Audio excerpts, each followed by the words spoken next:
ఈ మొక్క ఒక చిన్న కోతిని తినగలదంటే నమ్ముతారా? నిజానికి ఇటువంటి మొక్కలు 600కు పైగా వివిధ జాతులున్నాయి. కానీ పిచ్చర్ ప్లాంట్ అని పిలువబడే ఈ ప్రత్యేకమైన మొక్క కప్పలు, ఎలుకలు, ఊసరవెల్లలు, కొన్నిసార్లు చిన్న కోతుల్ని కూడా తింటుంది.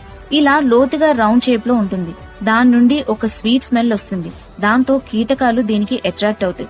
ఒక్కసారి దాని ఉచ్చులో పడితే తిరిగి బయటకు రావడానికి మార్గం లేదు. డైరెక్ట్ గా అవన్నీ జీర్ణకోశంలోకి వెళ్లిపోతాయి. కానీ ఇక్కడ ప్రశ్న ఏంటంటే, ఈ మొక్కలు జంతువుల్ని ఎందుకు తింటాయి?